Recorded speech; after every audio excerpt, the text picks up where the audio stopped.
बघू शकता मित्रांनो, ही लाल खोडी मिरचीची बटाट्याची चटणी आपण कशी केलेली याची रेसिपी मी तुम्हाला दाखवते. एकदम लक्ष देऊन बघा. सकाळच्या नाश्त्यासाठी ही चटणी एकदम बेस्ट आणि टेस्टी आहे.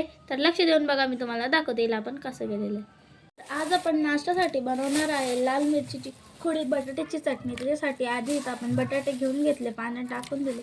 आता आपण बटाटे याच्यामध्ये शिजवून घेऊ. तर आपल्याला करायची चटणी, तर आधी आपण बटाटे शिजवून घेतलेले होते, त्यांचे पुरे सालटे विलटे पण आपण काढून घेतले आणि याला आपण जाडं मोठं झाऱ्याने चुरून घेतलेलं आहे. तुम्ही कशाने चुरू शकता. आणि दुसरीकडे एका प्लेटमध्ये आपण घेतलेलं आहे 1 चम्मच लाल मिरची, 1 चम्मच मीठ, थोडीशी हळदी आणि खोडी लाल मिरचीचे पण असे बारीक बारीक तुकडे केलेले आहे. आणि दुसरीकडे आपण जिरा आणि राई घेतलेले. तर चला आता आपण करू चटणी.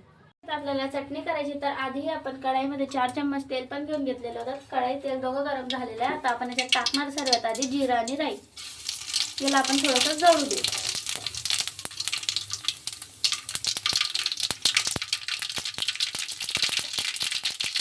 याच्यानंतर आपल्याला टाकायची एक हळी लाल मिरची, ज्याचे आपण तुकडे करून घेतलेले होते. इथं आपण कांदा, टमाटर, हिरवी मिरची काहीच नाही, साधे सिंपल प्रकाराची एक वेळेस ट्राय करून बघा, टेस्टी आहे.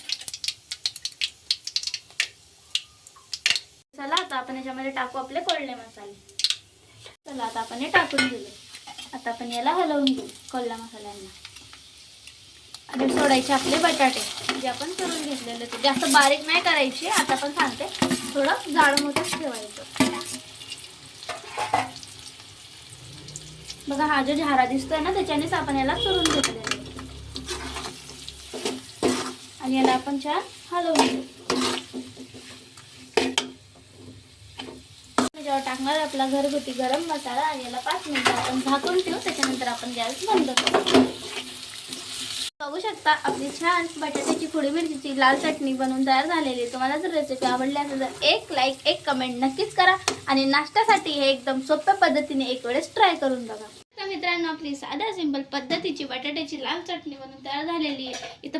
हिला फक्त आपण 2 मिनिटांमध्ये तयार केलेलं आहे. नाश्त्यासाठी एक वेळेस ट्राय करून बघा. आणि हा एक गोष्ट अजून, हिला तुम्ही पुरीसोबत खा. एकदम पोळी तर नाही, पण पुरीसोबत अजून टेस्टी लागणार. तुम्हाला जर ही रेसिपी आवडली असेल तर एक लाईक, कमेंट नक्की करा.